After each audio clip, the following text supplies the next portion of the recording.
Hello everyone, हमारे channel ईडब्ल्यूडी पर आपका हार्दिक स्वागत है।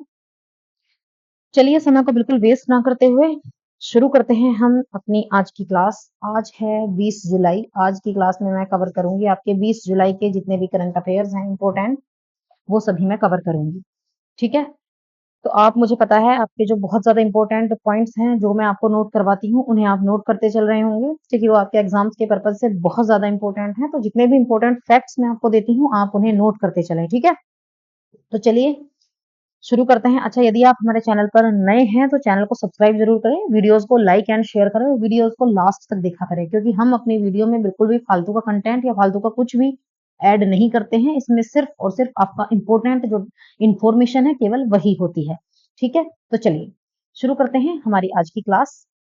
हमारा पहला क्वेश्चन है, विश्व का पहला निम्न तापमान थर्मल यानी विलवणीकरण, जिसे हम कहते हैं एलटीटीडी, कहाँ स्थापित किया गया है?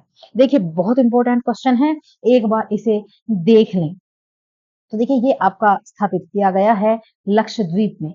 ठीक है, तो ये करा किसने है? ये किया है आपका मिनिस्ट्री ऑफ अर्थ साइंस ने। ठीक है, एलटीटीडी है क्या एक्चुअली? ये एक ऐसा प्लांट है जो लक्षद्वीप में लगाया जाएगा। ये आपको ये इमेज में नजर आ रहा होगा, ये है वो प्लांट। ये क्या करेगा? आपको पता है लक्षद्वीप एक ऐसी जगह है जहां चारों तरफ सिर्फ समुद्र समुद्र है, और आपको पता है समुद्र का पानी बहुत खारा होता है, उसमें इतना ज्यादा सॉल्ट होता है कि वो पीने योग्य नहीं होता है। तो ये जो प्लांट है ये इसलिए लगाया जा रहा है ताकि समुद्र के पानी को पीने योग्य बनाया जा सके, उसका जो सॉल्ट है उसको निकाला जा सके। ठीक है, और पानी को, उस खारे पानी को पीने के योग्य बनाया जा रहा है इस प्लांट के द्वारा। तो देखिए इसमें क्या होगा, इस प्रक्रिया को, इस प्रोसेस को हम क्या कहते हैं? इसे हम कहते हैं विलवणीकरण। लवण का तो आपको मतलब होता है सॉल्टी, सॉल्टी से मतलब होता है लवण का। ठीक है, और विलवणीकरण यानी डी कर रहे हैं, हम उसे हटा रहे हैं लवण को उसमें से। तो इस प्लांट के द्वारा हम जो समुद्र का पानी है, जो खारा पानी है, उसको हम ड्रिंकिंग वाटर में बदलेंगे, उसको हम पीने योग्य जल में बदलेंगे। ठीक है, और इसका उद्देश्य क्या है? इस प्लांट को लक्षद्वीप में ही क्यों लगाया गया है? क्योंकि लक्षद्वीप में जो पीने के पानी की सुविधा है, जो व्यवस्था है, उसको करना, पीने के पानी की यहाँ कमी के चलते मतलब पहुंच रहा है जल, परंतु यहाँ इनका अपना प्लांट होगा तो ये पीने के लिए और बेहतर अच्छे से उपयोग कर सकेंगे। तो देखिए बात हो रही है एलटीटीडी की, यानी कि इसका मतलब है लो टेम्परेचर थर्मल डिसैलिनेशन। एलटीटीडी हम इसे बोलते हैं। वैसे इसका तात्पर्य है निम्न तापमान थर्मल विलवणीकरण। इसमें क्या होता है? देखिए ये एक प्रोसेस है। इस प्रोसेस में क्या होगा कि पानी को बहुत कम टेम्परेचर पर डिसैलिनेशन किया जाएगा। मतलब उसे क्या, उसमें क्या करेंगे, पहले पानी को गर्म करते हैं बहुत ज्यादा, फिर उसे ठंडा करते हैं, और उससे क्या होता है, उसका जो खारापन है उसको एक तरफ कर दिया जाता है, उसको ये निकाल देता है, उसको ये फिल्टर कर देता है।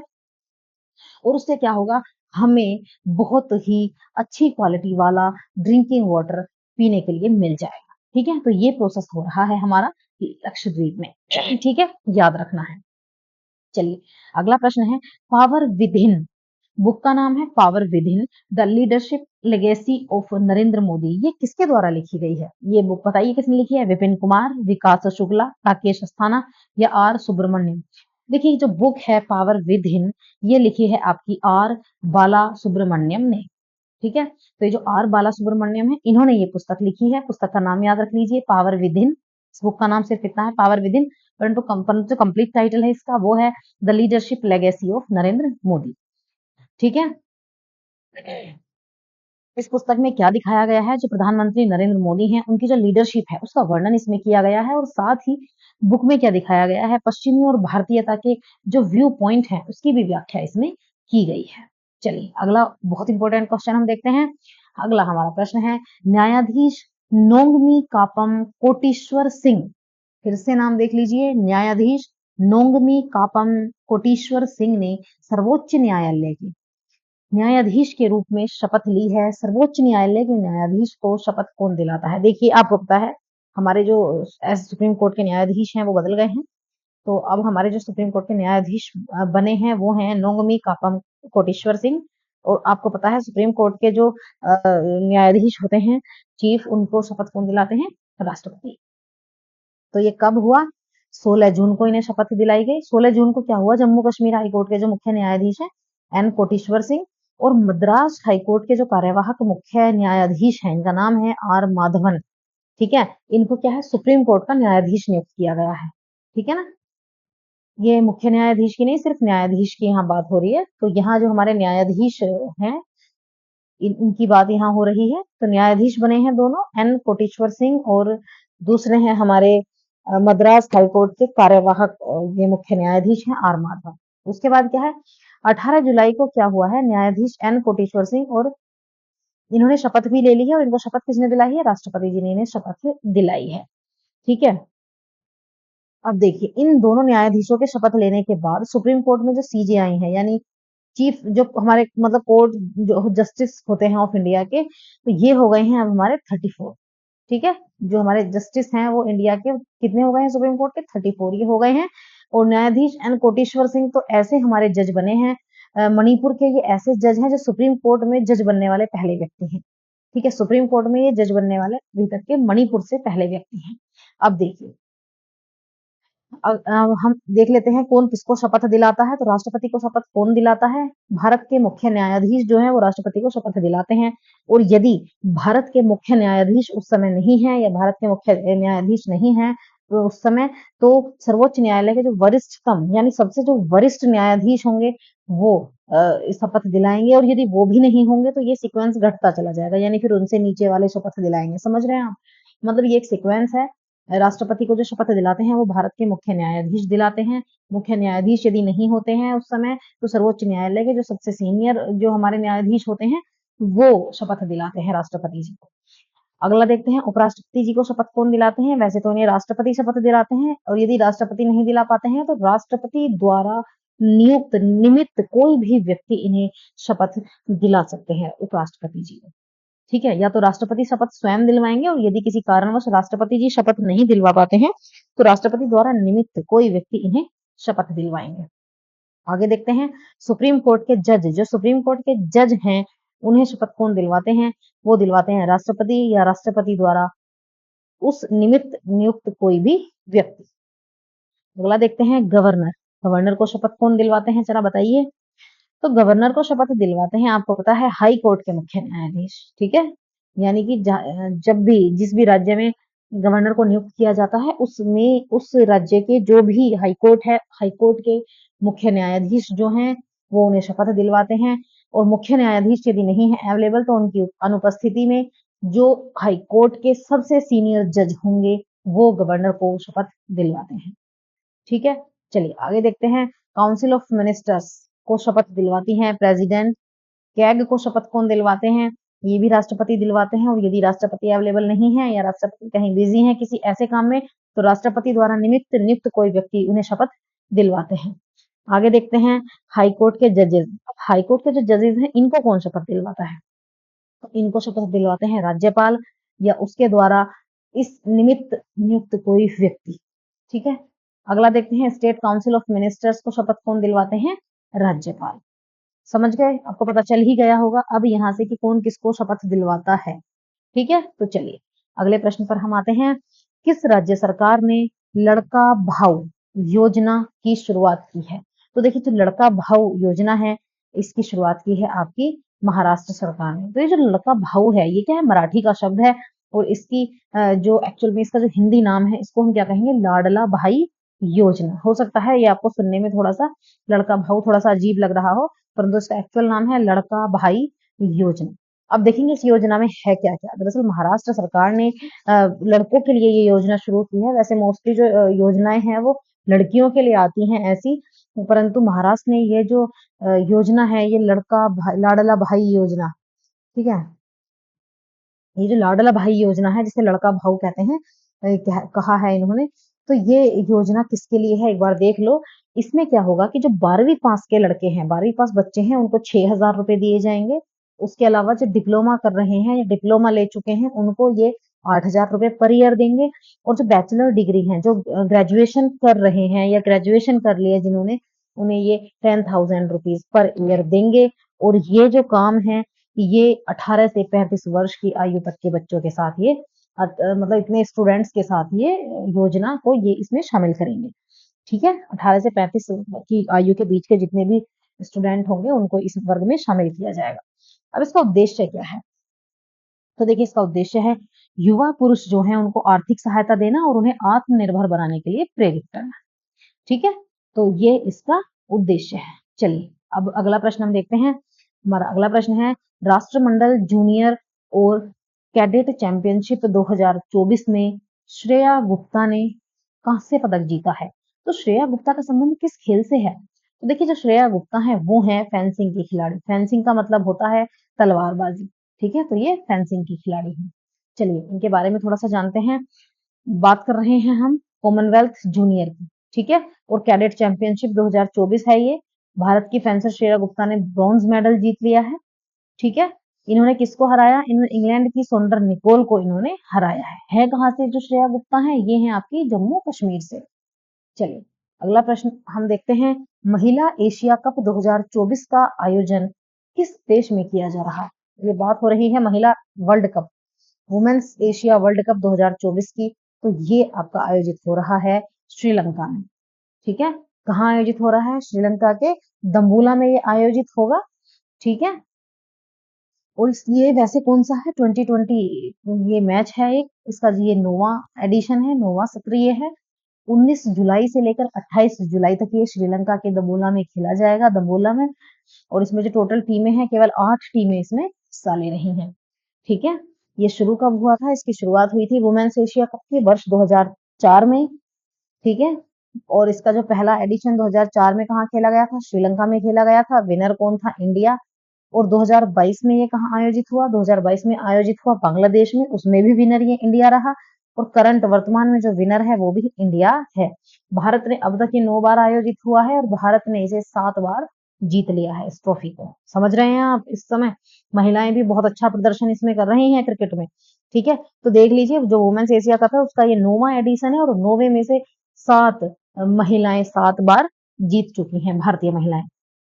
चलिए अगला प्रश्न देखते हैं, चर्चित डेविस जल संधि किस महासागर में स्थित है?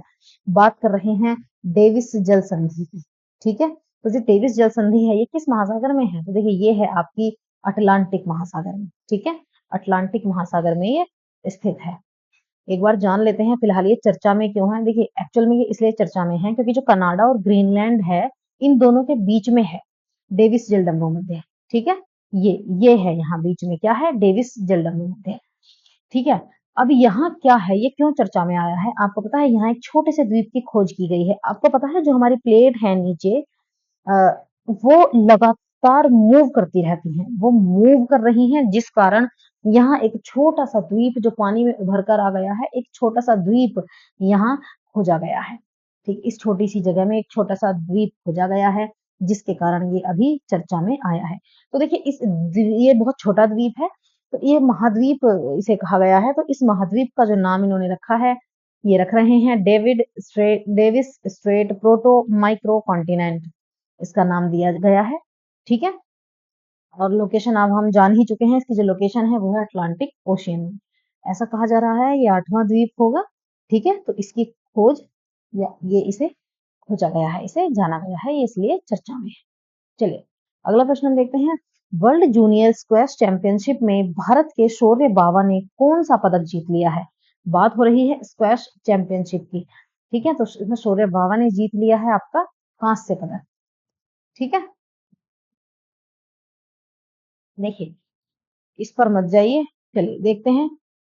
जो अमेरिका के ह्यूस्टन है इसमें क्या है? वर्ल्ड जूनियर स्क्वैश चैंपियनशिप का आयोजन किया गया और इसमें हमारे जो शौर्य बावा हैं उन्होंने क्या किया है? उन्होंने इसमें ब्रोंज मेडल जीत लिया है। किसको हराया है इन्होंने? इन्होंने हराया है इजिप्ट के मोहम्मद जकारिया को, 0-3 से इन्होंने इन्हें हरा दिया है, ठीक है। अब शौर्य बाबा कौन है एक बार देख लेते हैं। ये कुश कुमार जो हमारे खिलाड़ी हैं 2014 में इन्होंने जो हमारे स्क्वैश में पहुंचे थे ये, तो इनके बाद ये वर्ल्ड जूनियर सेमीफाइनल में पहुंचने वाले दूसरे भारतीय पुरुष हैं, ठीक है। चलिए अगला प्रश्न हम देख लेते हैं, इंपॉर्टेंट क्वेश्चन है, भारत के किस मंत्रालय ने अस्मिता परियोजना शुरू की है? बात हो रही है अस्मिता परियोजना की। तो अस्मिता परियोजना को किसने शुरू किया है? ये किया है मिनिस्ट्री ऑफ एजुकेशन ने, ठीक है, शिक्षा मंत्रालय ने इसे शुरू किया है। अब साथ में किसने किया है? मिनिस्ट्री ऑफ एजुकेशन ने, और साथ में कौन है? यूजीसी यानी यूनिवर्सिटी ग्रांट कमीशन ने अस्मिता योजना को शुरू किया है। अब अस्मिता का आप एक बार जो कंप्लीट नेम है वैसे तो पूछा नहीं जाता है, परंतु फिर भी बैंक्स वगैरह के एग्जाम्स में ये पूछ लिया जाता है। तो अस्मिता की फुल फॉर्म आप एक बार नोट जरूर करें, 1-2 बार पढ़ लेंगे तो आपको ये याद हो जाएगी। तो अस्मिता का जो फुल फॉर्म है वो क्या है? वो है augmenting study materials in Indian languages through translation and academic writing. ठीक है, अस्मिता नोट कर लीजिए एक बार इसकी जो फुल फॉर्म है, एक बार एब्रिविएशन है उसे एक बार देख लीजिए। Augmenting study materials in Indian languages through translation and academic writing. ठीक है, इसे आप एक दो बार पढ़ेंगे आपको याद हो जाएगा।